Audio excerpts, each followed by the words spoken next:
37절로 42절 말씀 우리 다 같이 함께 합독하여서 같이 읽겠습니다. 사도행전 2장 37절로 42절 말씀입니다. 같이 읽습니다. 그들이 이 말을 듣고 마음에 찔려 베드로와 다른 사도에게 물어 이르되 형제들아 우리가 어찌할꼬 하거늘 베드로가 이르되 너희가 회개하여 각각 예수 그리스도의 이름으로 침례를 받고 죄사함을 받으라. 그리하면 성령의 선물을 받으리니 이 약속은 너희와 너희 자녀와 모든 먼데 사람 곧 우리 주 하나님이 얼마든지 부르시는 자들에게 하신 것이라 하고 또 여러 말로 확증하며 권하여 이르되 너희가 이 패역한 세대에서 구원을 받으라 하니 이 말을 받는 사람들은 침례를 받으며 그날에 신도의 수가 3,000이나 더하더라. 그들이 사도의 가르침을 받아 서로 교제하고 떡을 떼며 오로지 기도를 힘쓰니라. 아멘. 할렐루야. 식당이든 회사든 여러분 처음 시작할 때 잘 될지 안 될지 첫눈에 보면 안다고 합니다. 그래서 사람도 첫 인상이 중요하다. 이런 말을 합니다. 여러분 구성원들이 뭔가 활기차고 밝고 긍정적인 에너지가 넘치면은 두말할 것 없이 바로 그 식당이나 회사는 잘 됩니다. 반면에 뭔가 어둡고 그늘져 있고 깔끔하지 않으면은 잘 안 되겠구나 이런 생각을 하게 됩니다. 여러분 그리고 그런 첫 인상은 대개 그대로 이루어지는 경우가 많이 있습니다. 굳이 긍정 심리학을 이야기하지 않아도 긍정적인 에너지가 넘치는 집단이 잘 되는 게 일반적입니다. 여러분 부정적인 이미지가 큰 사람과 긍정적인 이미지가 큰 사람 큰 차이가 있습니다. 그래서 동업이나 함께 일하려고 할 때에 그 사람의 생각이 얼마나 긍정적인지 이걸 보는 것도 실패를 줄일 수 있는 방법이기도 한 것입니다. 여러분 교회도 마찬가지입니다.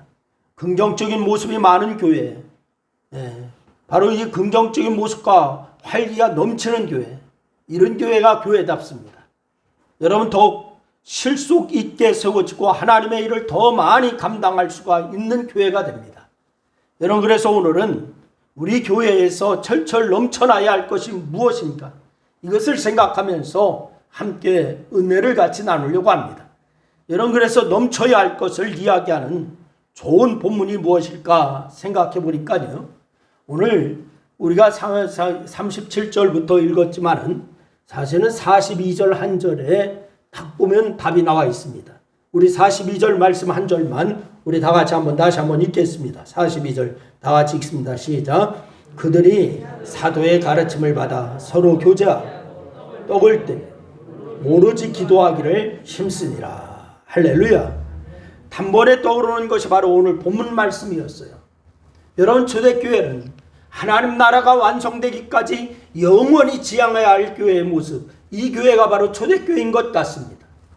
여러분 하나님께서 인간을 창조하실 때도 하나님의 형상을 본떠서 만드셨듯이 교회를 세우실 때 어떤 원형에 따라서 만드셨을까라고 한번 생각해 봤어요. 여러분 그런데 이 세상에서 존재했던 교회들 중에 그 원형에 가장 가까운 교회라고 하면은 어떤 교회냐라고 저에게 묻는다면은 초대교회다라고 이렇게 얘기할 수가 있을 것 같습니다. 오늘 오후 시간에도 우리 지방의 개척교회 한 교회가 이제 개척 예배를 드리게 돼요. 여러분 교회 그러면은 어느 교회가 모형일까 원형일까 이걸 생각해 봤어요. 그래서 우리가 단 한 구절만 읽어도요. 42절 한 구절을 봐도 여기서 우리 교회에서 넘쳐야 할 것에 대해서 우리는 충분히 정보를 얻을 수가 있다라고 이렇게 얘기할 수가 있을 것입니다. 그 첫째, 말씀이 철철 넘치는 교회가 교회다운 교회입니다. 다 같이 한번 따라합니다. 말씀이 철철 넘치는 교회가 되자. 그렇습니다. 말씀이 충만한 교회.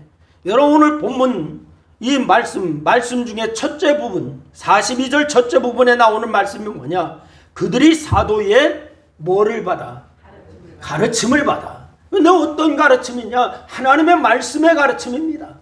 다른 가르침이 아니에요. 보다 정확하게 문장이 되도록 표현한 뭐냐? 그들은 계속하여 사도들의 가르침에 몰두했다. 이런 말입니다. 여러분, 초대교회는 이 사도들의 가르침에 몰두했기 때문에 말씀이 철철 넘치는 교회가 되었습니다. 여러분, 사도들의 주된 임무는 교회에서 말씀을 전달하는 것입니다. 구체적으로 이야기하면 구약이 어떻게 예수님과 연결되는지에 대해서 가르쳤습니다. 또한 이때까지 아직 이 신약은 완성되지 않은 때입니다. 신약은 아직 완성되지 않은 때였기 때문에 구약이 어떻게 예수님과 연결되는가, 이것을 주로 가르쳤어요. 그래서 신약은 이제부터 쓰여지는 시대입니다. 그래서 이런 사도들의 가르침이 집성되어서 신약이 된 거예요. 그런데 중요한 것은 초대교회는 이런 사도들의 가르침이 중심이 되고 있었다는 것입니다. 여러분, 그리고 현대적으로 표현하면 이것은 성경이 교회의 중심이었다라고 하는 말과 같은 것입니다. 한번 따라합니다. 교회의 중심은 성경이다. 여러분, 왜냐하면 하나님의 말씀은 기록된 계시인 신구약 성경으로 집중되고 있기 때문에 그렇습니다. 여러분, 우리는 하나님의 말씀을 여러 가지로 생각해 볼 수 있어요. 이런 신구약 성경은 하나님의 영광으로 기록되었기 때문에 유일한 하나님의 말씀인 줄로 믿으시기를 바랍니다. 그래서 하나님의 뜻이나 하나님의 말씀으로 이야기되어지는 것들은 모두 신구약 성경에 비추어서 틀리지 않을 때 비로소 인정받을 수가 있게 되는 거죠. 여러분, 따라서 말씀 중심이라고 할 때는 원천적으로 신구약 성경을 중심으로 하는 것을 분명해야 합니다. 여러분, 목사님들이 설교 역시 하나님의 말씀을 전달하는 거지요. 그런데 이 설교는 성경을 통하여서 예수님을 설명하는 겁니다. 성경을 통하여서 예수님을 설명하는 것, 이게 설교예요. 여러분, 또 성경을 통하여서 하나님은 우리에게 바라시는 바를 설명하는 것, 이게 바로 설교입니다. 초대교회 때 사도들의 가르침을 받았다는 것도 여러분 바로 이런 모습을 이야기하는 것입니다. 다른 거 얘기하는 게 아니에요. 다만 사도들과 오늘날의 목회자들이 다른 점이 있다면은 그게 뭐냐? 가르침은 경우에 따라서 성경, 신약으로 영감이 되었다라고 하는 점이죠. 여러분, 현대 목회자들의 설교는 영감되었다라고 이야기할 수는 없어요. 영감되었다라고 얘기할 수가 없어요. 여러분, 정확한 표현을 하자면은 조명되었다라고는 얘기할 수가 있습니다. 영감이 아니에요. 그래서 즉 성경을 깨달아서 전달하는 거죠. 오늘 현대의 설교입니다. 어쨌든 설교는 성경을 깨달아 당시대의 상황에 주어지는 말씀이다라고 이렇게 얘기할 수가 있는 것이에요. 그래서 현 시대에 어떻게 우리가 하나님의 말씀을 적용해 나갈 것이고 현 시대의 우리의 상황에서 하나님의 말씀을 수행해 나갈 것이냐, 이것을 같이 나누고 같이 전달하고 하는 것이 바로 설교인 거예요. 다만 기준이 되는 성경과 결이 같은 이야기를 할 때 그 한정에서 하나님의 말씀이라고 할 수가 있는 것입니다. 이런 성경과 다른 이야기를 하는 것까지 하나님의 말씀이라고 할 수가 없는 거예요. 그래서 설교한다고 현대 목사님들이 설교할 때 성경과 전혀 동떨어진 이야기를 할 때에 하나님의 말씀과 전혀 동떨어진 거예요. 그걸 말씀으로 받으면 안 되는 거예요. 저는 이 점에 관해서 유익을 위해서 관용의 자세를 가지라라고 말씀하고 싶어요. 여러분, 목사님들이 아무리 애를 써도 부족한 사람입니다. 따라서 목사의 설교가 항상 감동적일 수는 없어요. 그럼에도 불구하고 목사가 개인적인 생각을 이야기하는 것일지라도 성경의 원리에서 위배되는 게 아니라면은 하나님이 주시는 말씀으로 받는 것, 이건 신앙의 유익이 될 수는 있습니다. 신앙에 동떨어지고 하나님 앞에 신앙생활하는데 저해가 되지 않는 그러한 것이라면, 여러분에게 감동이 되거나 결심이 되는 어떤 지향들도 하나님의 말씀입니다. 기도하다 보면은요, 왠지 모르게 여러분 결심하는 것들이 있습니까? 없습니까? 있습니다. 여러분, 그럴 때 우리는 그것을 하나님이 내게 주시는 음성으로 받아들여야 합니다. 내가 결심하고 그렇게 할 때 기도뿐만이 아닙니다. 성경을 보거나 어떤 경우에는 책을 읽으면서도 마음에 감동이 되는 경우가 있습니다. 마찬가지입니다. 하나님께서 내게 말씀하시는구나 하고 생각해도 됩니다. 하나님께서 당신의 감동을 우리에게 주신다고 하는 건 당신의 뜻을 우리에게 주시는 것이기 때문입니다. 이때도 조심해야 할 것은 뭐냐? 그런데 기록된 신구약 성경의 원리에 위배되지 않아야 된다라고 하는 거예요. 하나님은 말씀을 통하여서도 말씀을 주시지만은 사물을 통하여서도 사람을 통하여서도 하나님께서 우리에게 말씀을 주십니다. 그런데 이때 말씀을 주실 때에 우리가 꼭 조명해야 할 것이 있는데 그것이 뭐냐? 하나님의 말씀입니다. 신구약 성경입니다. 여기에 위배되지 않는 것은 하나님의 말씀으로 받아도 되는 거예요. 우리 교회에서 넘쳐야 할 것이 있다면 바로 이 말씀이 철철 넘쳐야 될 줄로 믿으시기를 바랍니다. 신구약 성경을 여러분의 삶에서 손에 달고 사는 모습이 되기를 주의 이름으로 축원합니다. 말씀을 손에 달고 말씀을 늘 묵상하고 말씀을 읽고 그렇게 실천하고 사는 모습이 여러분의 모습이 있기를 주의 이름으로 축원합니다. 그래서 여러분 예배 시간 설교자를 통해서 전달되는 말씀에 마음을 집중하시기를 바랍니다. 오늘 이 시간에 예배하면서 하나님의 말씀을 설교를 같이 나누고 말씀을 같이 듣는데 이 시간에 여러분의 모든 전인격이 집중되어야 돼요. 여러분 기도하거나 묵상할 때에 하나님이 주시는 결심에 대해서 소홀하게 생각하지 마시기를 바랍니다. 하나님의 말씀이 저와 여러분 안에 충만하게 넘칠 때에 우리 교회는 초대교회와 같은 교회가 될 수가 있게 될 줄로 믿으시기를 바랍니다. 하지만 말씀에 대한 관심을 놓치면은 여러분 이 말씀의 관심에 대한 관심을 놓칠수록 우리 교회는 교회로서의 빛을 잃어가게 돼요. 여러분의 모든 관심이 말씀에 집중하는 그런 역사가 있기를 주의 이름으로 축원합니다. 말씀에 마음을 모으는 우리 모두가 될 때 우리 교회는 정말 하나님께서 기뻐하는 교회의 모습, 아름다운 교회의 모습을 이루게 될 줄로 믿으시기를 바랍니다. 하루는 제가 우리 초등학교 고향에 초등학교 동창들 모임을 제가 못 갔었는데 한번 교양의 친구들이 우리 같은 동네에 동창 친구들이 12명이에요. 남자만 12명, 여자는 4명이었었어요. 그런데 그 모임도 잘 못 갔었어요. 그런데 연락을 해서 한번 와라.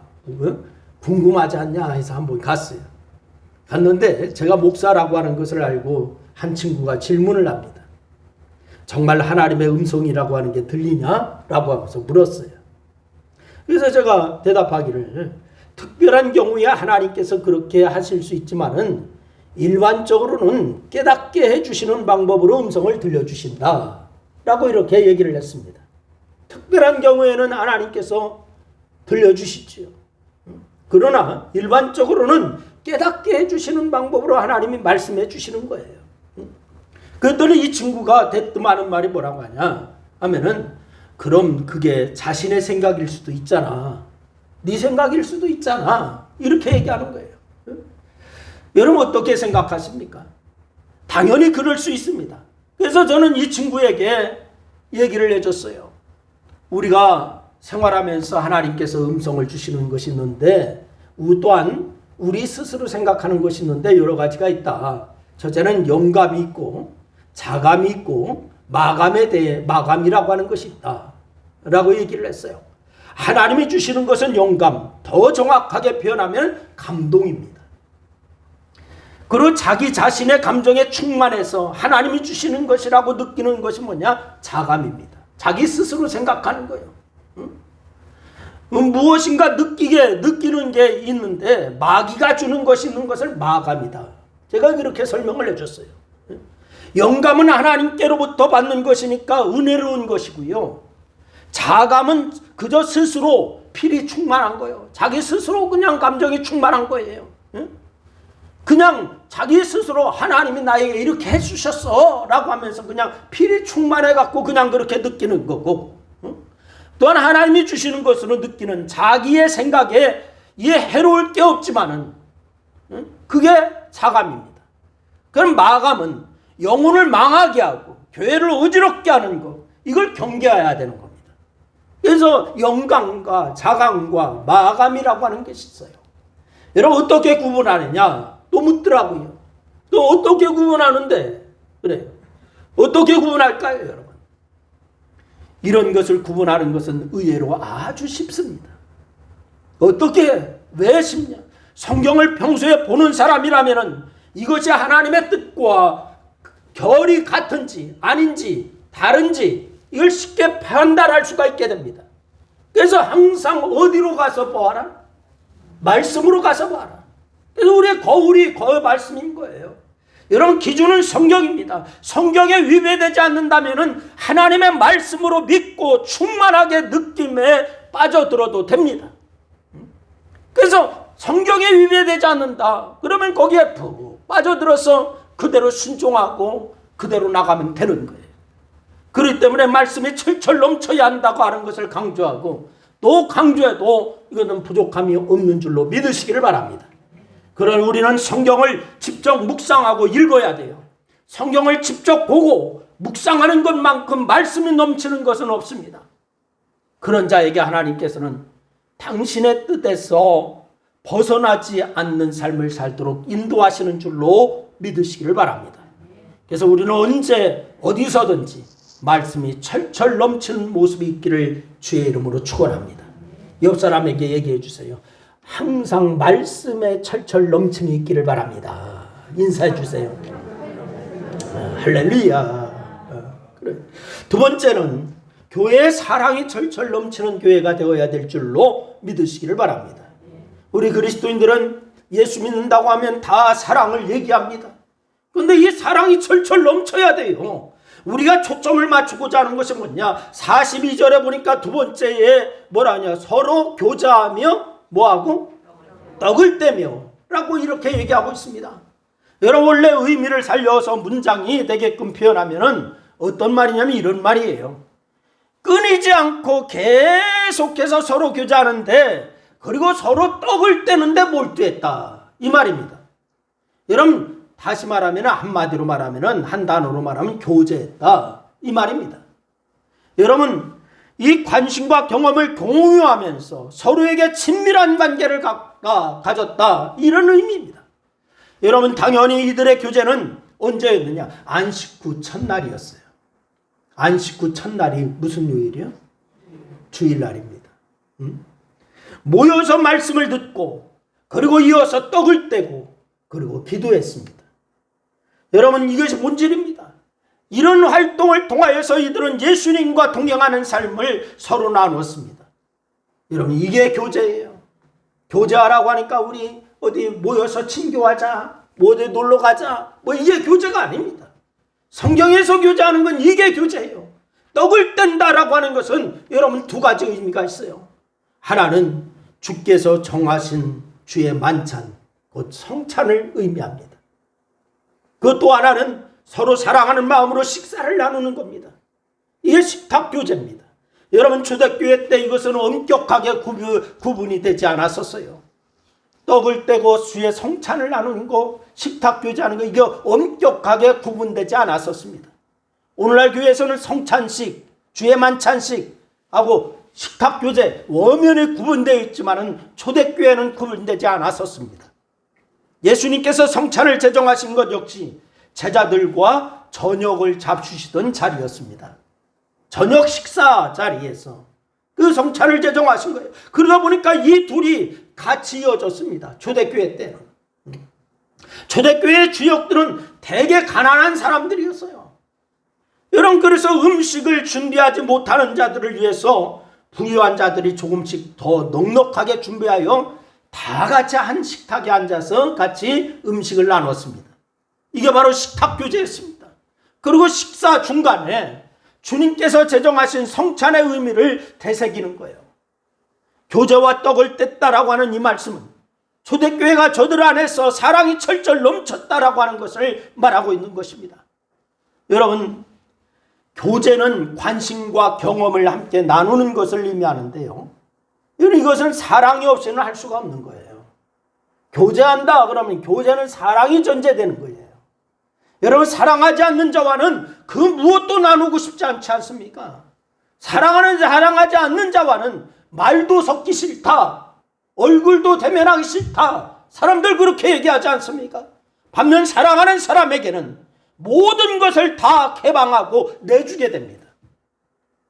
모든 것을 다 내주고 간쓸게 다 빼주고 싶어.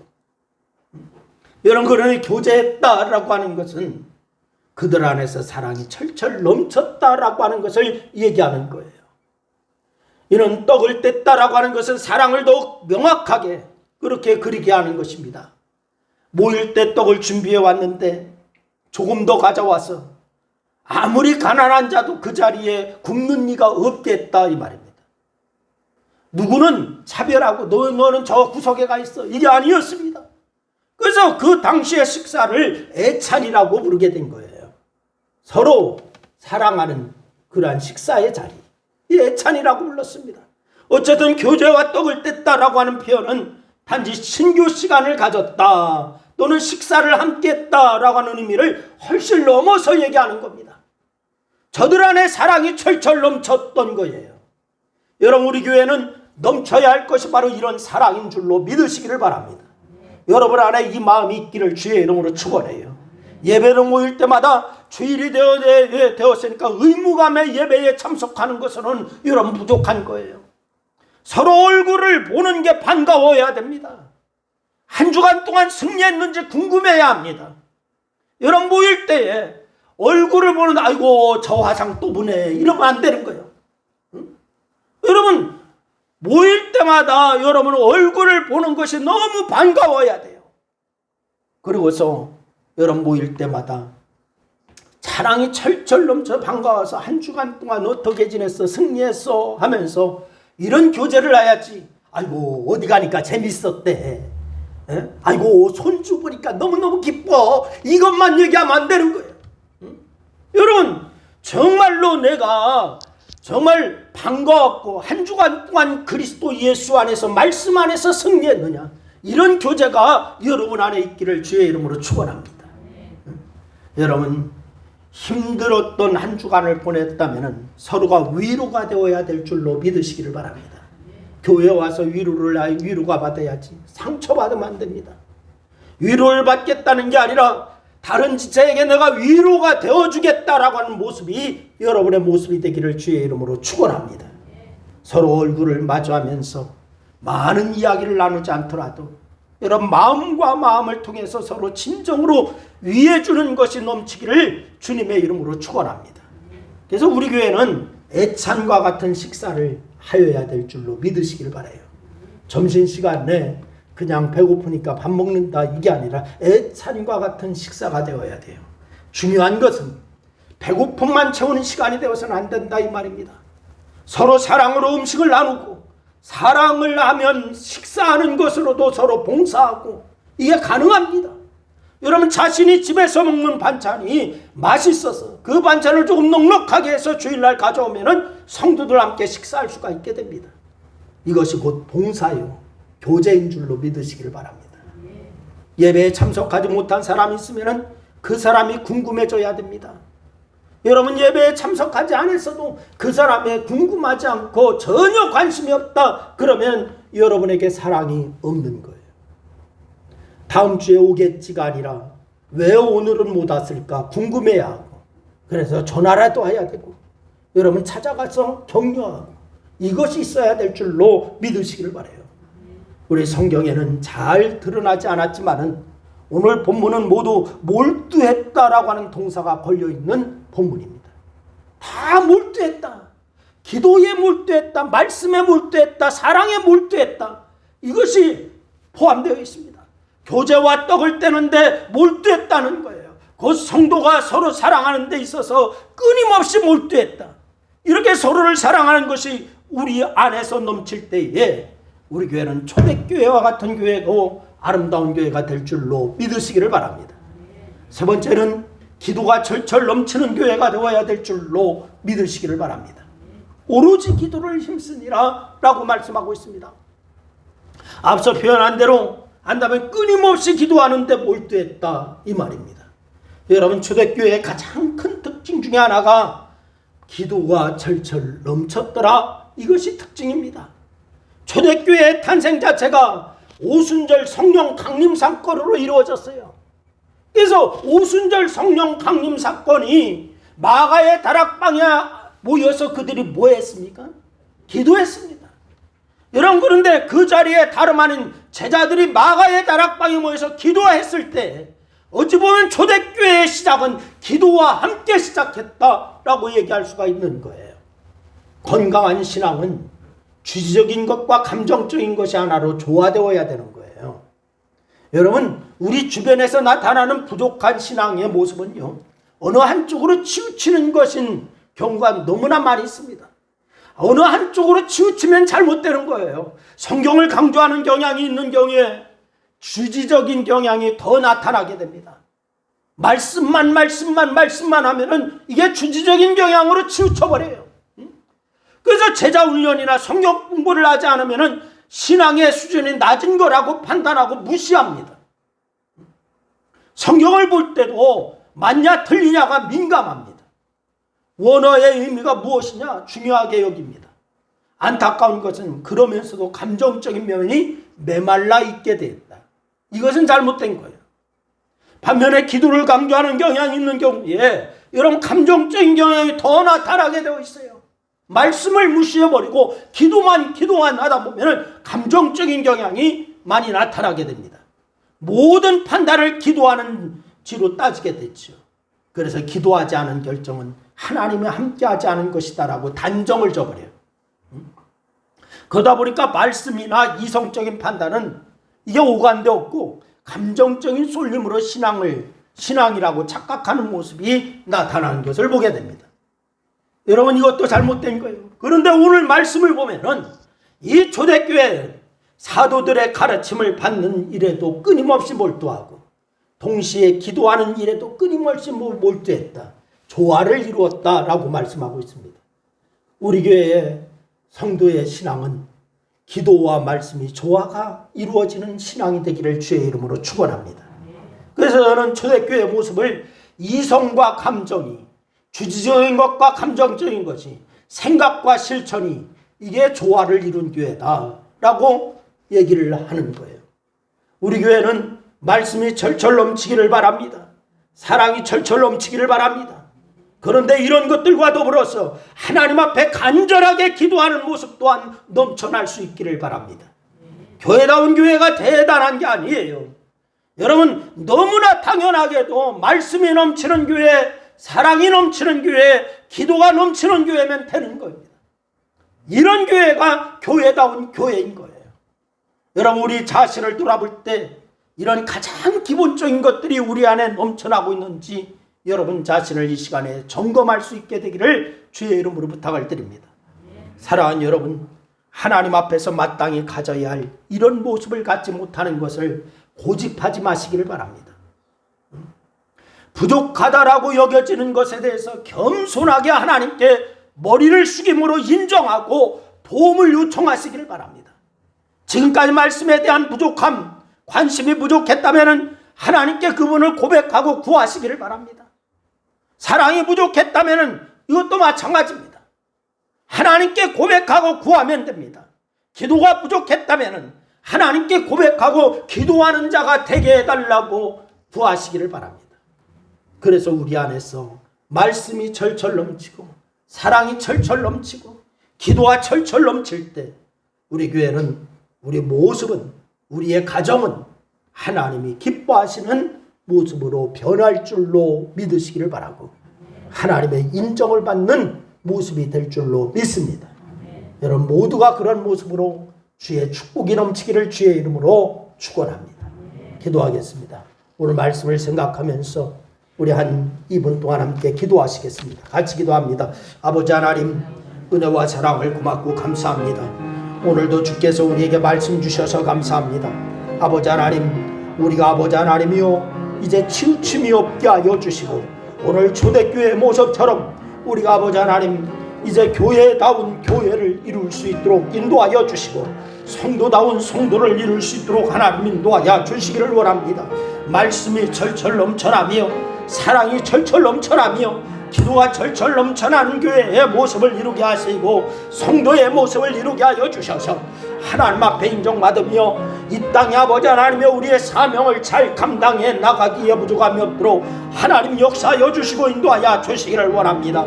우리를 통하여서 이 시대에 하나님의 가장 기뻐하는 모습을 이룰 수 있도록 인도하여 주시고 우리 교회가 아버지는 비록 아버지 하나님의 대형 교회가 아니지만은 아버지 하나님의 이제 조그만 교회지만은 아버지 하나님 우리 교회를 사용하여 주셔서 이런 역사가 나타나게 하여 주셔서 초대교회의 원형을 본받는 그런 모습 가운데 하나님의 영광을 드러낼 수 있도록 하나님 도와주시옵소서.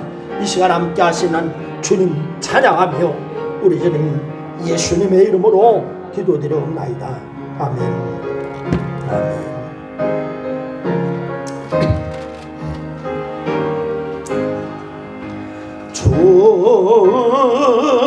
충성 외에는 제게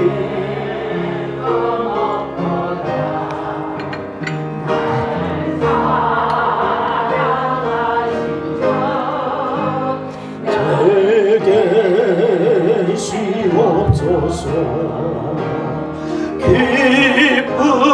기쁘고 기쁘도다 항상 기쁘도다 나 주께 왔사오니 복주 없소서.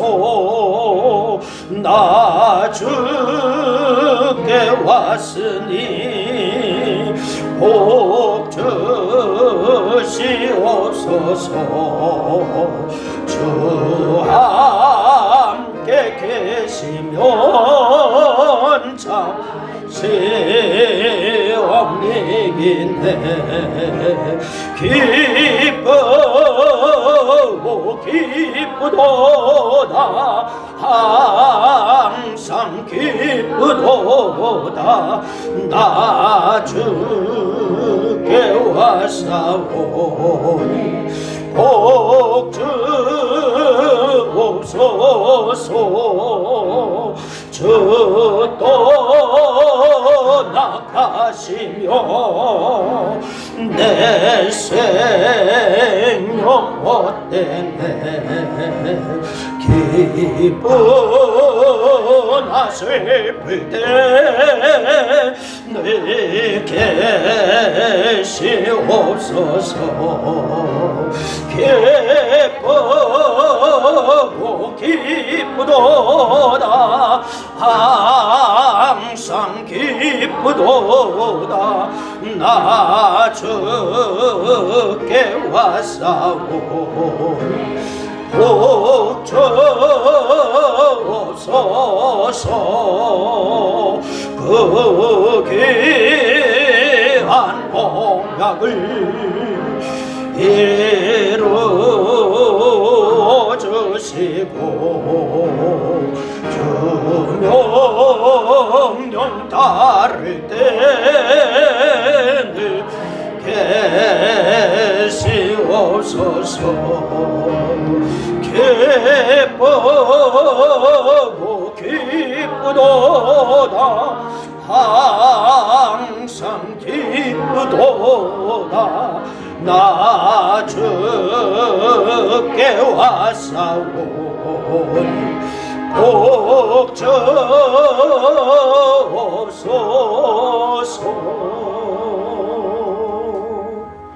아멘.